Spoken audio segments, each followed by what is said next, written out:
Welcome to Black and Gold Today Digital Edition, an in-depth look at your Pittsburgh Steelers. Hello and welcome to another edition of Black and Gold Today Digital. I'm Mike Fenner, joined by Ashley Kaiser and Kent Urbanski. We are here to bring you the latest on the Pittsburgh Steelers. A week ago, we were talking about the preview of the Jacksonville Jaguars game. Since then, 2 games for the Steelers in the books with a short week. Guys, let's first talk about the Steelers' home game against the Jaguars. You guys were both there at the stadium. Ashley, what were your initial takeaways from what turned out to be a 20-10 loss at home to Jacksonville? It was tough. We wanted them to start quick, light the fire early, but unfortunately that wasn't the case. And of course, with Kenny Pickett getting hurt in the second, obviously impacted the game as well. Switched the dynamic up, brought Trubisky in, but I mean, they were able to score with him. So, I mean, 10 points isn't enough to win a game, to say the least. So, you know, if they don't start quick or at least get in the end zone more, they're not going to be able to see some wins. Kent, what are your takeaways? I thought it was a winnable game for them, but they came out of the gate, deep pass to Deontay Johnson, dropped the ball. I mean, if he catches that, the whole dynamic of that game would have probably changed. Sure. So, Kenny getting injured, Mitch coming in, it's hard for a guy that's coming off the bench. Everyone's probably thinking, this is going to create a spark of some sort. That really didn't happen, What a couple of things that I noticed is how many low snaps Mason Cole had. I mean, with Mitch, and Mitch was always going down, grabbing balls off the ground or whatever. And a critical, and I'm not sure, toward maybe fourth quarter, third and 2, and Mitch is throwing downfield in the double coverage with a safety deep. And that ball gets picked. I don't know why he makes that throw, but you can't take it back. If they would have just navigated down the field, chipping away, maybe even got a field goal there was still 10 minutes plus on the clock. I think that gave the game away right there. So the Steelers come up short at home. Obviously disappointed to see Kenny Pickett get injured in this one. The weather had to play a factor as well. It rained all day. Like you were talking about the low snaps, the conditions were not ideal for a game like that. And disappointing not to see Pickett obviously in there just from the standpoint as your starting quarterback. But from the standpoint, it doesn't really give you the true barometer of where this team stacks up with a team like that. This could be a potential playoff preview later on in the season, so you really don't know exactly how you stack up against the Jaguars. Not taking anything away from Jacksonville. They're a good football team. Trevor Lawrence played a great game, but they had him under pressure, and like I said, it was a winnable game. You have to chalk that one up for what it was, and you can't get off the slow starts like that. You can't win games, like you said, without scoring points. Field goals aren't going to cut it. You're going to have to be in the 20s. That defense is keeping them in games. Absolutely. And so getting Cam Hayward back, let's see if Minka can heal up. That you have a formidable defense that's that's a playoff defense. If the offense can come around and score points like they did here in the game against Tennessee, then you have something. And we saw Joey Porter Jr. make his first NFL start, so I mean, not a bad game for him. Obviously, I'm sure he would have preferred to get a win on his first career start, but I mean, that was the difference there as well, seeing him in there. And that really helped spark him into this next game as we talk about the short turnaround. You clean the slate there and go to Thursday night to open up Week 9 across the league, taking on the Titans. This Steelers team, nobody's better on Thursday Night Football at home. I mean, this team's almost unbeatable in that circumstance, and they did it again, knocking off the Titans 20-16. And for Pittsburgh, they bounce back. They get their captain back on the defensive line, their anchor of that defensive line in Cam Hayward, like you talked about. Guys, how important was that just for the morale boost to have him back, and then to see Kenny Pickett, who left that game against the Jaguars with the rib injury, makes the start.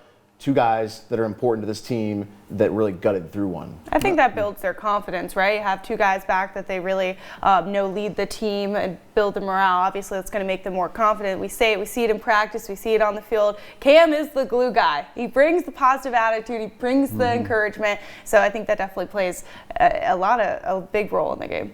Well, I just think his like you say, his energy on the field, but his knowledge on the field, and he's so good at helping to stuff the run and tying up blockers for the linebackers to be able to do what they're able to do.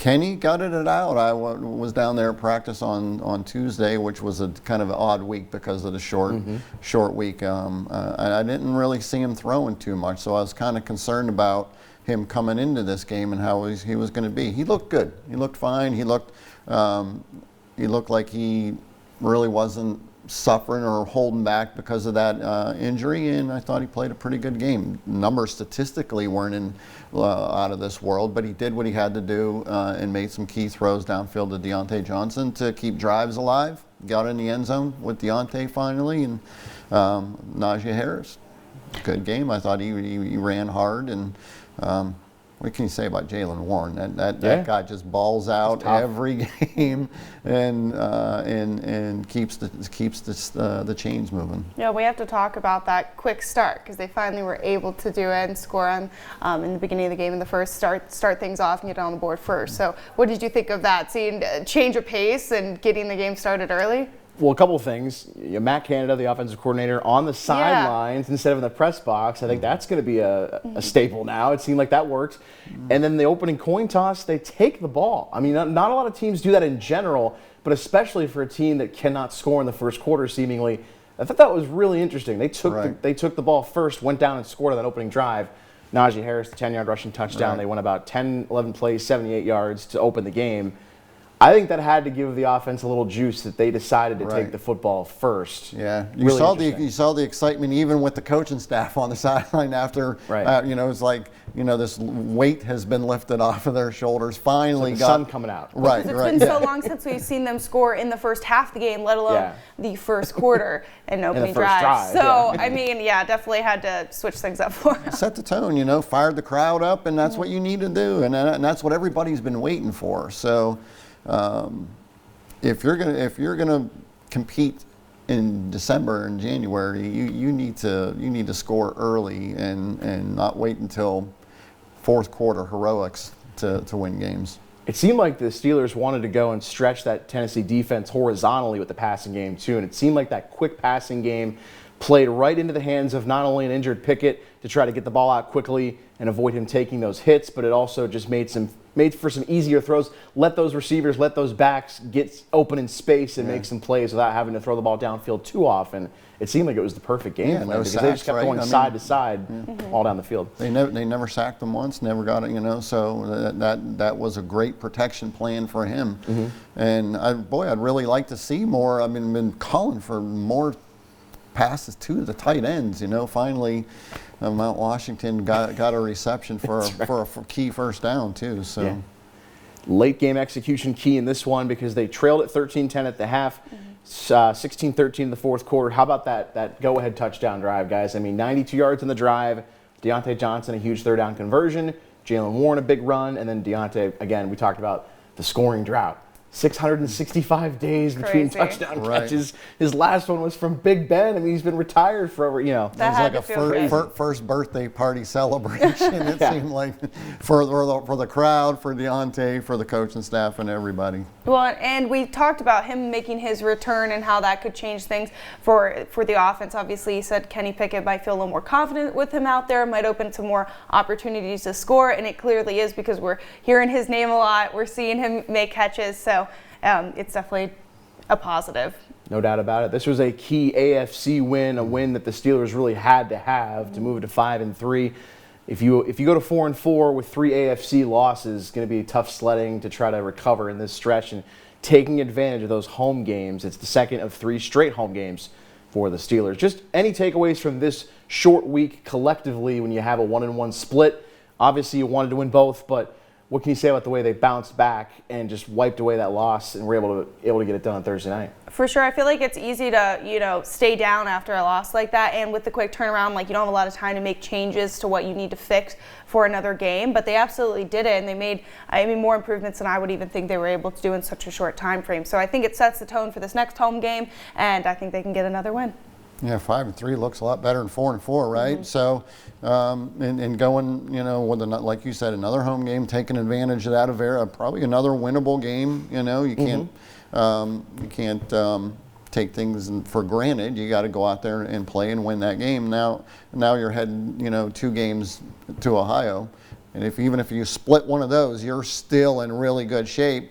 You know, when you look at the schedule down the road with, you know, so another night game coming back home with New England and Indianapolis, those are all, to me, winnable games. The Steelers are right in the mix with those types of teams that that they can win those games. You know, now you're looking at, you know, 7-8 wins, a couple more, you know, playoff push. You know, I mean, I hate to look that far down the road, but it's attainable for this team. If we look that far down the road, I might have to put on another pot of coffee. Yeah. We can't keep having these. Well, I'd like to see him get a lead here and just like relax a little bit. I don't think that's going to happen. I mean, but that's the spirit. I was gonna say, that's football though. I mean. Well, I mean, it's you'd like to think that the offense is coming around, but the average, they used to average what, 24 points per game back, and so let's get back to that. And with that defense, now you're looking at a solid top 10 team, I think. In that last matchup, still the only two teams in the NFL in the last 2 years not to exceed 30 points in a game, so it lived up to the billing. That it did, 16. right. All right, there you have it. 2 games in the books in 1 week. Jaguars a loss, Titans a win. Steelers go to 5-3. And the next time we talk to you, we will be previewing Pittsburgh's final game of a 3-game homestand against the Green Bay Packers, a 1 o'clock kickoff from Acrisure Stadium. For all of us here at Black and Gold today with our digital edition, Ken Urbanski, Ashley Kaiser, I'm Mike Fenner. Thanks so much for watching. We'll see you next week. Thanks for watching. Join us again next week for another edition of Black and Gold Today Digital Edition.